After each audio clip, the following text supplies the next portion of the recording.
7:30 in the morning in Abuja, Nigeria's capital city. Gloria Asuko is helping her sisters get ready for school.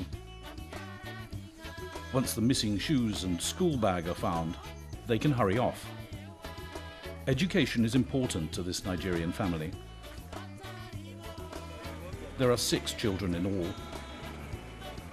Their parents work hard to pay the school fees. The children travel up to an hour each way to get to the better schools.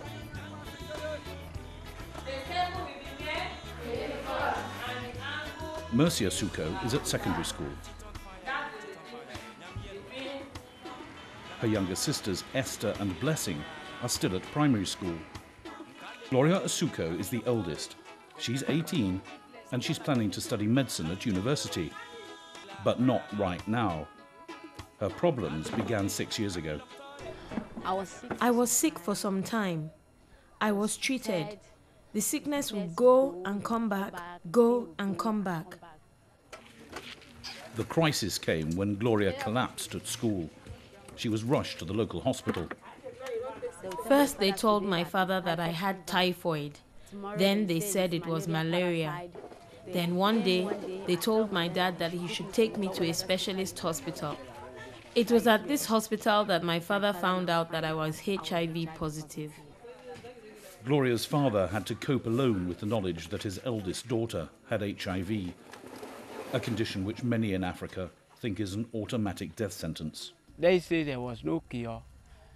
Immediately doctor says that there is prevention, not cure. It makes me sad. He had to break the news to Gloria. He said to me, "Those drugs that you are taking is because you are HIV positive." God. I was shocked. I couldn't sleep. I couldn't close my eyes. I couldn't even talk to anyone. I was also too worried. The life would not longer long. Is going to live a very short span life, things like that. So I stopped eating. The only thought I had was that I might die very soon. Die. I only thought of death. I didn't think about anything good. Many people respond just like Gloria did. The stigma, the shame and discrimination faced by HIV-positive people makes them lose hope. You think that everybody on the street who is looking at you thinks or knows about your status. And that self-consciousness and the negativity that has always surrounded HIV/AIDS makes it difficult for people who are living with the virus sometimes to come to terms with the reality of the infection. Now, if a person self-stigmatizes, he does not also want to come out into public. So he stays at home, nobody wants to come to the house, and he becomes isolated. And the isolation leads to depression, and many of them commit suicide, or just because they don't come out, they fall ill, and they don't want to access medical care and things like that. And many of them tend to do very badly.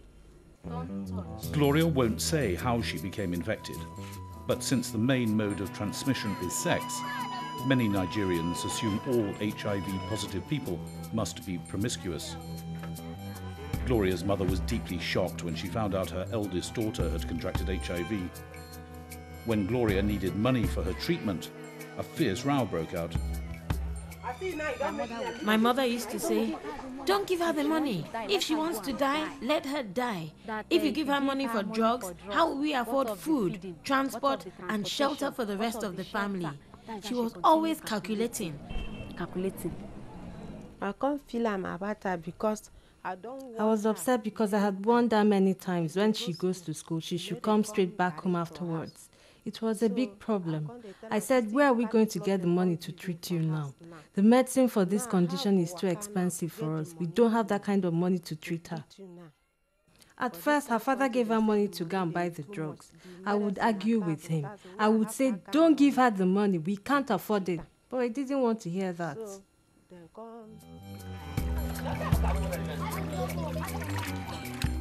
Gloria's mother earns money by making one of Nigeria's staple foods. She turns cassava roots into meal, which she sells to the big hotels. It's her only income. She was deeply worried about how she was going to support her 6 children. At that time, When Gloria fell sick, the cost really affected us. When she had to go to the hospital, all the money we made went on the bills for the hospital charges and the drugs.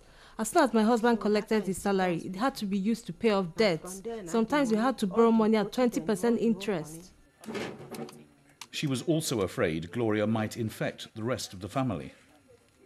I was really afraid deep inside because maybe something would happen to the other children. Gloria might be using a knife while cooking, cut herself, and then the virus may spread to the others in the house. So Gloria's mother decided to separate her from the rest of the family. She ordered my father to build a separate room just for me. I had to use a different cup from everyone else, a different spoon. My pot was different. Everything I used, they were all different. My mother even told my younger brothers and sisters to keep away from me. Let her go and die. My mother used to say, let her go and die. She's a dead human being. If I see her walking down the street, do you think that is a human being that is walking there? It is just a dead body. So she started calling me a dead body. There is no understanding of the infection and the need for the family to support that family member. It fractures the family situation. And in a country like Nigeria, where the family system is really the social supports that each one of us has, it could be very devastating. Nigeria's traffic and its population are growing fast.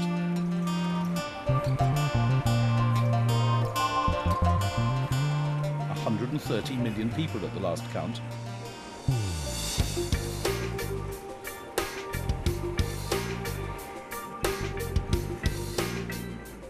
Despite its oil wealth, the economy can't provide enough decent jobs.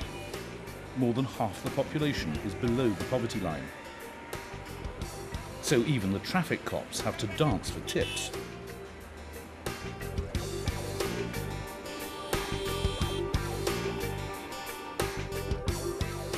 But in Abuja, the city's growth comes at a price.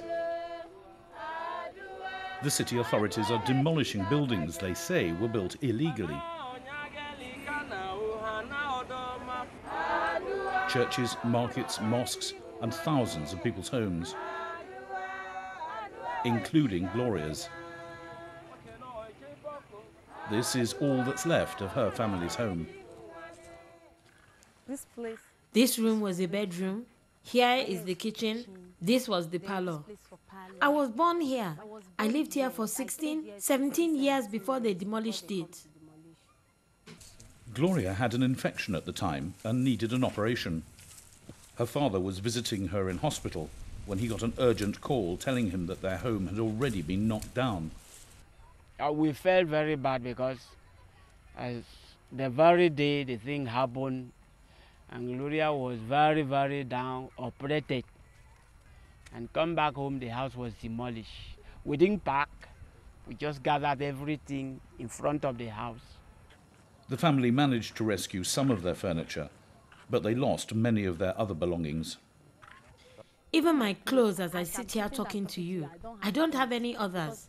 The demolition of the house crushed my clothes, my shoes, everything. The family lost the house, the land, and the poultry business which had supported them.